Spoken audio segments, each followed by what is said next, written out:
नमस्कार दोस्तों, स्वागत है आपका हमारे चैनल पर। आज का हमारा वीडियो जलवायु से संबंधित है। इस वीडियो में हमने विश्व और भारत के संदर्भ में सभी पॉइंट्स को कवर करने की कोशिश की है। भारत की जलवायु विविध और जटिल है। यह देश अपनी बड़ी भौगोलिक स्थिति के कारण कई प्रकार की जलवायु परिस्थितियों का अनुभव करता है। भारत की जलवायु को आमतौर पर 4 प्रमुख मौसमों में विभाजित किया जा सकता है: गर्मी, मानसून, शरद ऋतु और सर्दी। तो गर्मी मार्च से जून तक हो पड़ती है। इस समय उत्तर और मध्य में तापमान बढ़ जाता है। दक्षिण भारत की और तटीय क्षेत्रों में गर्मी कम होती है। मानसून जून से सितंबर तक चलता है। मानसून का मौसम भारत के अधिकांश हिस्सों में वर्षा लाता है। दक्षिण पश्चिम मानसून के कारण देश के अधिकतर हिस्सों में भारी बारिश होती है। शरद ऋतु अक्टूबर से नवंबर तक चलता है। यह समय मानसून के बाद का होता है, जब तापमान में कमी आने लगती है और मौसम सुखद होता है।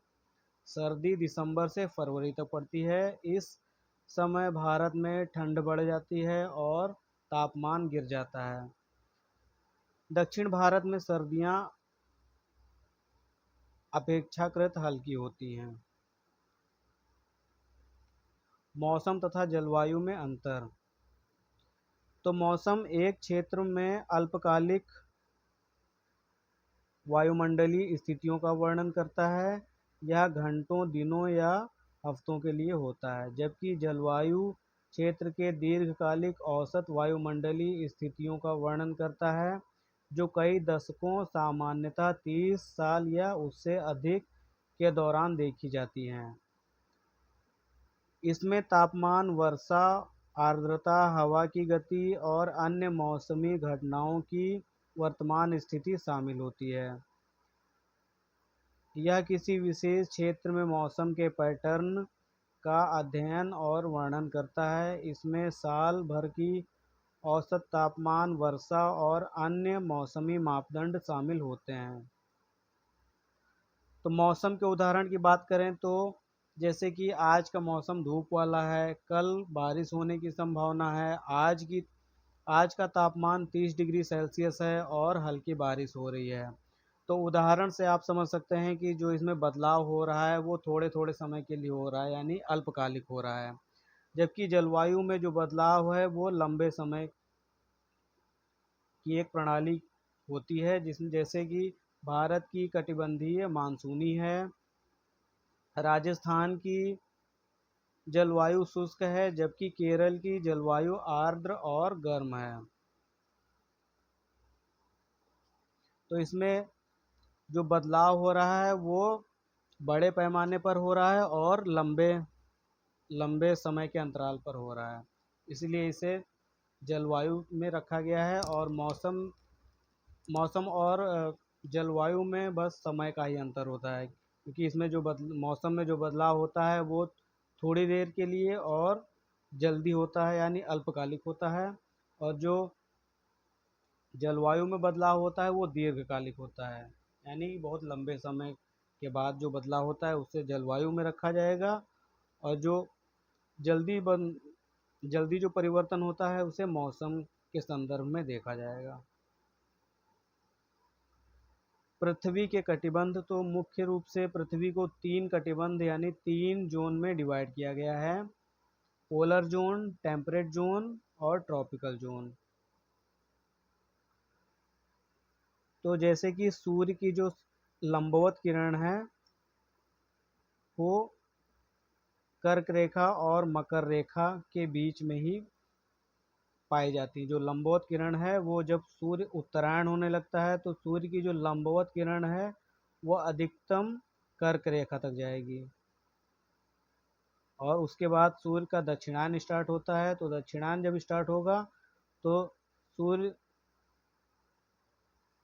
की जो लंबवत किरण है वो अधिकतम मकर रेखा तक जाएगा, और मकर रेखा से फिर वापस होने लग सूर्य उत्तरायण होने लगता है और वो फिर कर्क रेखा को पार नहीं कर पाता है। इसी तरह ये स्थिति बनी रहती है। और इसी के कारण ये जो क्षेत्र है वो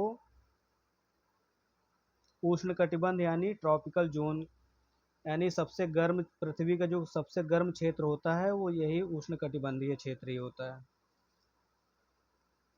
तो कर्क रेखा और मकर रेखा के बीच में उष्णकटिबंधीय क्षेत्र होता है और यहाँ का मौसम साल भर गर्म और नम रहता है। इन क्षेत्रों में सूरज की किरणें सीधी पड़ती हैं। फिर है शीतोष्ण कटिबंध यानी टेम्परेट जोन। यह क्षेत्र कर्क रेखा और मकर रेखा के बाहर लेकिन आर्कटिक और अंटार्कटिक रेखाओं के अंदर होता है। तो ये है टेम्परेट जोन यानी शीतोष्ण कटिबंध। ये उत्तरी शीतोष्ण कटिबंध है और ये दक्षिणी शीतोष्ण कटिबंध है। इसमें सामान्यतः मध्यम रहता है, जो मौसम होता है वो सामान्यतः मध्यम रहता है, ना ही बहुत गर्मी और ना ही बहुत ठंडी। यहाँ पर चारों ऋतुएं गर्मी, सर्दी, वसंत, शरद स्पष्ट रूप से अनुभव की जा सकती है। फिर है शीत कटिबंध यानी पोलर रीजन। वह क्षेत्र जो पृथ्वी के दोनों ध्रुवों के आसपास स्थित होता है पोलर रीजन के अंतर्गत आता है। शीत कटिबंध में पूरे साल ठंडा मौसम रहता है और यहाँ की सर्दियाँ बहुत लंबी और कठोर होती हैं। इन क्षेत्र में अधिकांश समय बर्फ से ढका रहता है और यहाँ की वनस्पति और जीव जंतु भी ठंडे वातावरण के अनुसार अनुकूलित होते हैं। यहाँ पर सूरज की रोशनी भी बहुत कम मिलती है, खासकर सर्दियों में, जब कुछ हिस्सों में महीनों तक अंधेरा छाया रहता है। भारत की भौगोलिक स्थिति। तो कर्क रेखा 23.5 डिग्री उत्तरी अक्षांश पर स्थित है और यह भारत के मध्य से होकर गुजरती है। भारत को लगभग दो हिस्सों में विभाजित करती है, उत्तरी और दक्षिणी। कर्क रेखा भारत के 8 राज्यों से गुजरती है: गुजरात, राजस्थान, मध्य प्रदेश, छत्तीसगढ़, झारखंड, पश्चिम बंगाल, त्रिपुरा और मिजोरम। यह रेखा उष्णकटिबंधीय और शीतोष्ण कटिबंध की सीमा को भी दर्शाती है। तो जो कर्क रेखा है वो उष्णकटिबंध और शीतोष्ण कटिबंध की सीमा होती है कर्क रेखा। इसके उत्तर में शीतोष्ण कटिबंध और दक्षिण में उष्णकटिबंध जोन पाया जाता है। तो भारत उष्णकटिबंध और शीतोष्ण कटिबंध दोनों क्षेत्रों में आता है, लेकिन जो भारत की जलवायु है वो, भारत का जो आधा हिस्सा है वो शीतोष्ण कटिबंध में आता तो है, लेकिन जो भारत की जलवायु की विशेषता पाई जाती है वो उष्णकटिबंधीय प्रकार की पाई जाती है और इसका मुख्य कारण है हिमालय। हिमालय उत्तर से आने वाली ठंडी हवाओं को भारत में आने से रोकता है और जो भारत की जो मानसूनी हवाएं हैं या भारत की जो गर्म हवाएं हैं वो हिमालय की उपस्थिति के कारण उत्तर उत्तर नहीं जा पाता है, जिसके कारण जो यहाँ की विशेषता पाई जाती है वो दो क्षेत्रों में होने के बावजूद, शीतोष्ण कटिबंध और उष्ण कटिबंध में होने के बावजूद उष्ण कटिबंधीय क्षेत्र की विशेषता भारत में पाई जाती है।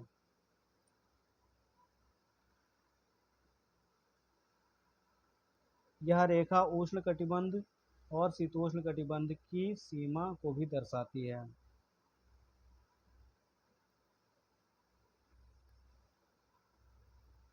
तो यहाँ पर हिमालय पाया जाता है और हिमालय एक बैरियर का काम करता है भारत के लिए।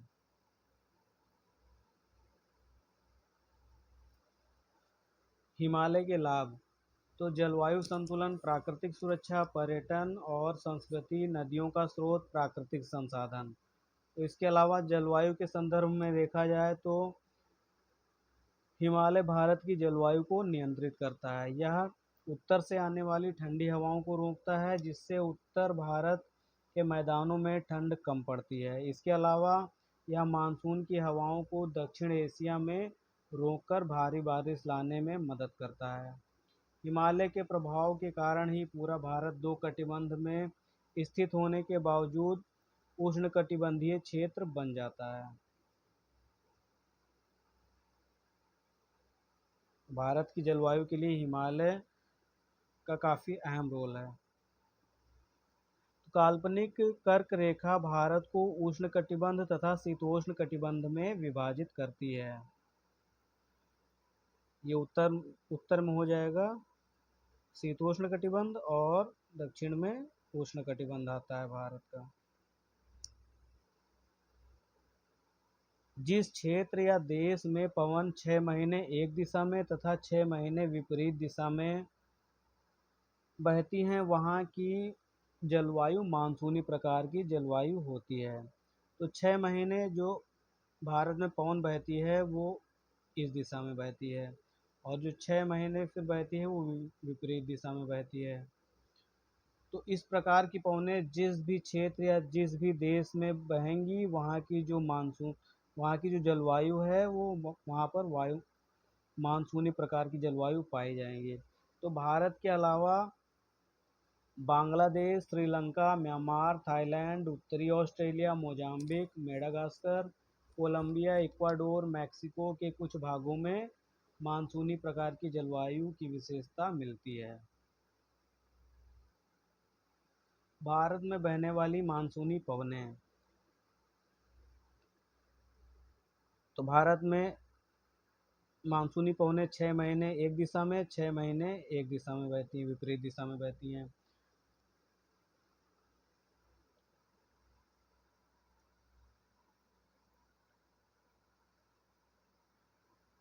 तो जो दक्षिण की तरफ जो हवा बहती है वो तो ये व्यापारिक पवन हो गई, ये वाली।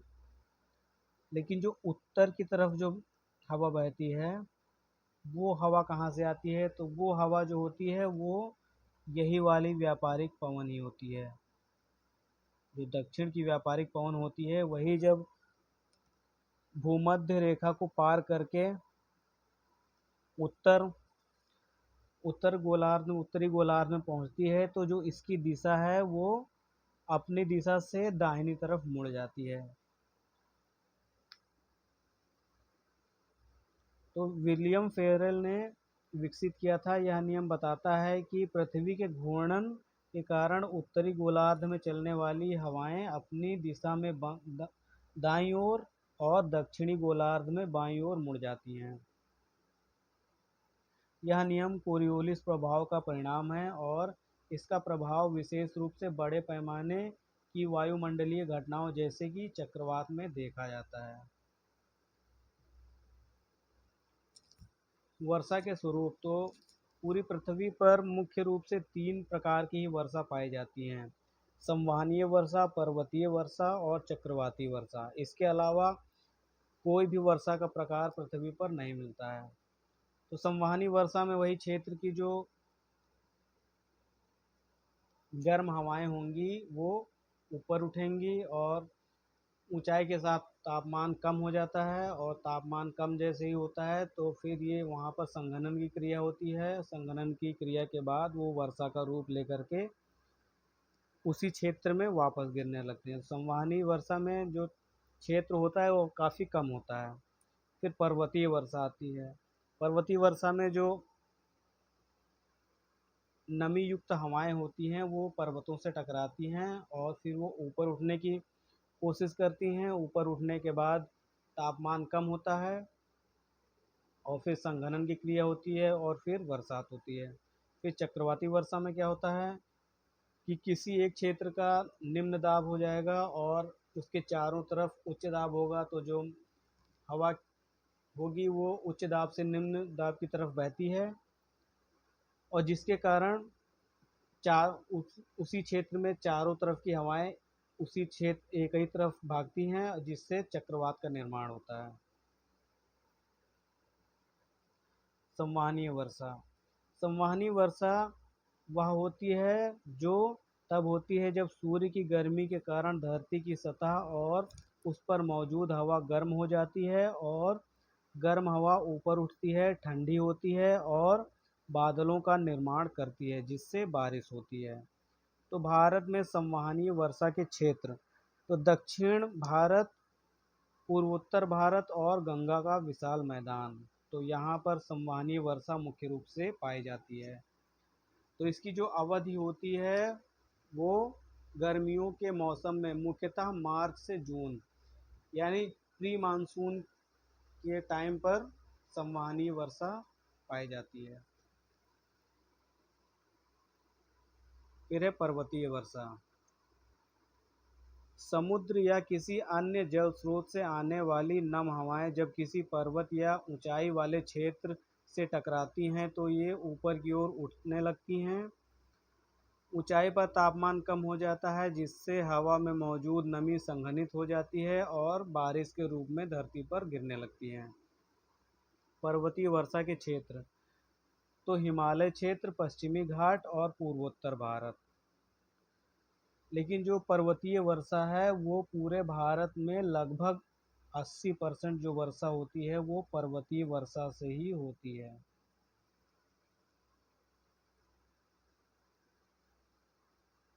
और इसकी अवधि मुख्यतः मानसून के समय के मौसम में होती है जो जून से सितंबर के बीच होती है। फिर है चक्रवाती वर्षा। जब किसी क्षेत्र में हवा का दबाव कम होता है तो आसपास की हवा उस क्षेत्र की ओर खींचती है। यह हवा नमी युक्त होती है और ऊपर की ओर उठने लगती है। ऊपर उठने पर हवा का तापमान कम होता है जिससे हवा में मौजूद नमी संघनित होकर बादल बन जाती है और बारिश होने लगती है। तो भारत में इसका क्षेत्र पूर्वी तटीय क्षेत्र, पश्चिम तटीय क्षेत्र, अंडमान और निकोबार। और इसकी अवधि मुख्यतः पोस्ट मानसून, यानी मानसून जब वापस लौटने लगता है तो चक्रवाती वर्षा मुख्यतः पाई जाती है। अक्टूबर से दिसंबर सीजन में वो होती है, प्री मानसून में भी हो सकती है। तो चक्रवाती वर्षा कभी कभी प्री मानसून में भी होती है लेकिन मुख्यतः जो होती है वो पोस्ट मानसून में ही होती है। तो भारत में मुख्यतः चार प्रकार की वर्षा पाई जाती है: pre monsoon, monsoon, post monsoon, शीतकालीन मानसून। तो पूरे वर्ष में 4 बार अलग अलग वर्षा पाई जाती है। पहला है प्री मानसून। तो मानसून के पहले होने वाली वर्षा को प्री मानसून कहा जाता है। संवा तो वर्षा का जो प्रकार होता है यहाँ पर संवहनीय वर्षा, मुख्य रूप से संवहनीय वर्षा होती है। वर्षा का प्रतिशत, तो पूरे वर्षा का 10 से 15% जो वर्षा होती है वो प्री मानसून में ही होती है। और इसका जो मुख्य कारण है वो सूर्य का उत्तरायण होना है, यानी सूर्य जब भूमध्य रेखा से या मकर रेखा से उत्तर की तरफ यानी कर्क रेखा की तरफ जब बढ़ने लगता है तो भूमि का तापमान बढ़ने लगता है जिससे भूमि के आसपास की जो नमी होती है वो गर्म होकर ऊपर उठती है और ऊपर उठने के बाद ऊपर का ऊपर ऊंचाई के साथ तापमान कम होता है जिससे नमी संघनित होकर बादल बनता है और बारिश के रूप में वही नमी वापस फिर से धरती पर आ जाती है। तो इसका क्षेत्र की बात करें तो जहाँ जहाँ सूर्य का लंबवत प्रकाश लो पड़ता है वहाँ पर लो प्रेशर क्रिएट होता है। लो प्रेशर क्रिएट होने के बाद में प्री मानसून वर्षा होती है। और इसकी अवधि की बात करें तो मार्च से जून तक प्री मानसून सीजन होता है। तो इसकी जो विशेषता होती है वो अचानक वर्षा, दिन के समय वर्षा, तीव्रता वाली वर्षा से फसल का नुकसान होना, जल भराव, क्षेत्रीय वर्षा, गरज चमक वाली वर्षा। फिर है मानसून। तो मानसून एक मौसम संबंधी प्रणाली है जो विशेष रूप से दक्षिण और दक्षिण पूर्व एशिया में होती है। वर्ष में 2 बार होने वाली मौसमी हवाओं के रूप में दिशा बदलती है और बड़ी मात्रा में वर्षा लाती है।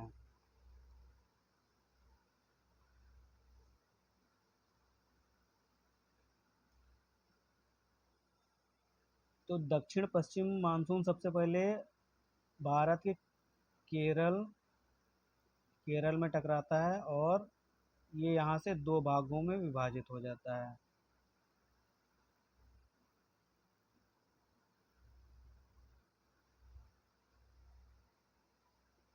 तो यहाँ पर अधिक वर्षा होती है क्योंकि पर्वतीय वर्षा यहाँ पर पाई जाती है।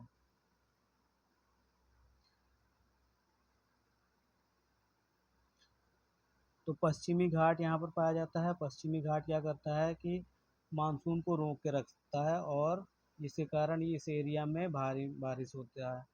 उसके बाद ये मानसून पूर्वी घाट में लंबवत हो जाता है, जिसके कारण पर्वत से टकरा नहीं पाता है ठीक से, जिसके कारण यहाँ पर कम वर्षा होती है। उसके बाद जहाँ जहाँ पर्वतों से टकराता है वहाँ पर भारी बारिश होती है। यहाँ पर खासी गारो जयंतिया है पहाड़ियाँ, जो यहाँ से टकराने के बाद में यहाँ सबसे ज़्यादा बारिश होती है। उसके बाद ये अरुणाचल प्रदेश और पूर्व उत्तर भारत में भारी वर्षा होती है। उसके बाद ये गंगा के विशाल मैदानों में पहुंचता है और यहाँ पर भी हिमालय से टकरा करके भारी बारिश होती है। और अरावली पर्वत भी मानसून के लंबवत पड़ जाता है, यानी समानांतर पड़ता है, जिसके कारण ये एरिया और ये एरिया मानसून का प्रभाव इस एरिया में नहीं हो पाता है। और विंध्य और सतपुड़ा की पहाड़ियों के बीच में भी वर्षा होती है। और वृष्टि छाया प्रदेश, यानी कि इस एरिया को वृष्टि छाया प्रदेश कहा जाता है क्योंकि मानसून मानसून के समय ये एरिया पर्वतों के कारण ही मानसून के समय, क्योंकि मुख्य रूप से पर्वतीय वर्षा होती है और पर्वतों के कारण ही ये एरिया मानसून यानी वर्षा से रहित हो जाते हैं, इसलिए इसे वृष्टि छाया प्रदेश कहा जाता है। तो वर्षा के प्रकार की बात करें तो मुख्य रूप से पर्वतीय वर्षा होती है, क्योंकि यहाँ पर सब जितनी भी वर्षा होती है वो पर्वतों से टकराने के बाद ही यहाँ पर वर्षा होती है, इसीलिए इसे मानसून को पर्वतीय वर्षा के प्रकार में जोड़ा जाता है। तो वर्षा का प्रतिशत जो पूरी वर्षा भारत में होती है उसका 80% वर्षा मानसून के समय ही होती है। और 80 पर अगर पर वर्षा के प्रकार की बात करें तो पर्वतीय वर्षा मुख्य रूप से पर्वतीय वर्षा में ही भारत में अधिकतम वर्षा होती है। तो इसका मुख्य कारण की अगर बात करें तो सूर्य का उत्तरायण होना, यानी मकर रेखा से जब कर्क रेखा की तरफ सूर्य बढ़ने लगता है यानी उत्तरायण होने लगता है, तब मानसून के आने का संकेत होता है। और दूसरा कारण जेट स्ट्रीम है। उसके बाद है तिब्बत का पठार और महासागरीय कारक। महासागरीय कारक में अल नीनो और ला नीना का भी प्रभाव पड़ता है। और ITCZ का कर्क रेखा की ओर विस्थापन। ITCZ क्या होता है, जब सूर्य उत्तरायण होने लगता है तो ITCZ ऊपर की ओर बढ़ने लगता है। और क्योंकि सागर देर से गर्म होता है और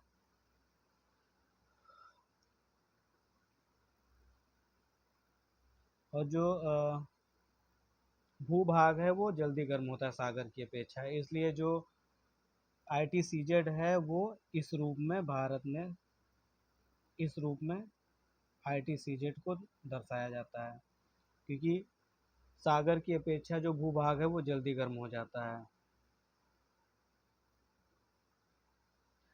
और इसकी अवधि की बात करें तो जून से सितंबर। और क्षेत्र लगभग संपूर्ण भारत, जो मानसून में जो वर्षा होती है वो लगभग लगभग संपूर्ण भारत में वर्षा होती है। विशेषता की बात करें तो अधिक वर्षा, दिन के समय वर्षा, तीव्रता वाली वर्षा, फसल का नुकसान होना, जल भराव, क्षेत्रीय वर्षा, गरज चमक वाली वर्षा, कम या अधिक वर्षा, पर्यावरण संतुलन पर भी प्रभाव पड़ता है मानसूनी वर्षा से।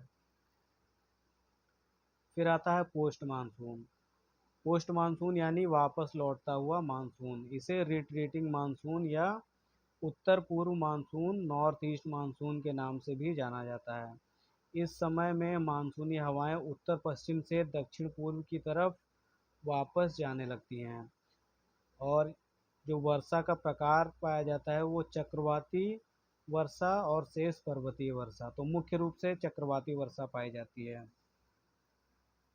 और इसमें होता क्या है कि जब मानसूनी हवाएं वापस लौटने लगती हैं तो ये बंगाल की खाड़ी से नमी ग्रहण कर लेती हैं। नमी ग्रहण करने के बाद में जो पूर्वी तटीय क्षेत्र हैं इनमें वर्षा करवाती हैं। तो वर्षा का प्रतिशत देखें तो लगभग 10 से 15% वर्षा पोस्ट मानसून में होती है। और इसका भी जो मुख्य कारण है वो सूर्य का दक्षिणायन होना। यानी मानसून के समय तो सूर्य उत्तरायण हो रहा था धीरे धीरे, लेकिन जब पोस्ट मानसून आता है तो सूर्य का दक्षिणायन होने लगता है, यानी सूर्य कर्क रेखा से मकर रेखा की तरफ बढ़ने लगता है। और दूसरा मुख्य कारण है जेट स्ट्रीम का उत्तरायण होना। तो जेट स्ट्रीम जो मानसून के समय उत्तर भारत में बह रही थी, वही जेट स्ट्रीम अब उत्तर भारत को छोड़कर भारत के ऊपर यानी हिमालय के ऊपर बहने लगती है, यानी उत्तर की तरफ खिसक जाती है।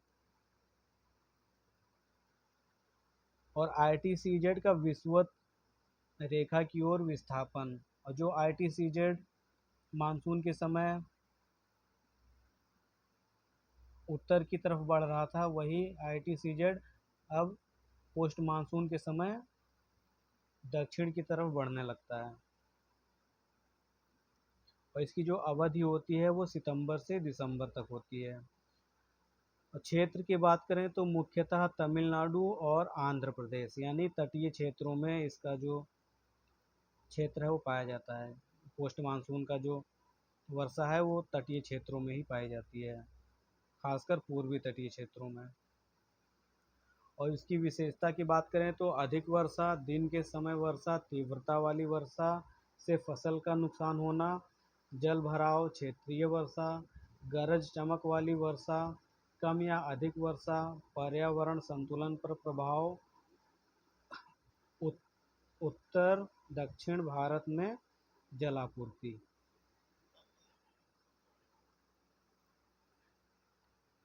फिर है लास्ट शीतकालीन वर्षा या पश्चिमी विक्षोभ। तो यह एक मौसमी प्रणाली है जो विशेष रूप से सर्दियों के दौरान सक्रिय होती है। भूमध्य सागर, कैस्पियन सागर, काला सागर में निम्न दबाव क्षेत्र बनता है जिससे चक्रवात का निर्माण होता है। पश्चिमी जेट स्ट्रीम इसे अपने साथ भारत की ओर ले आती हैं। जब यह भारत पर आता है तो ठंडी और शीतल हवाओं के साथ वर्षा का कारण बनता है।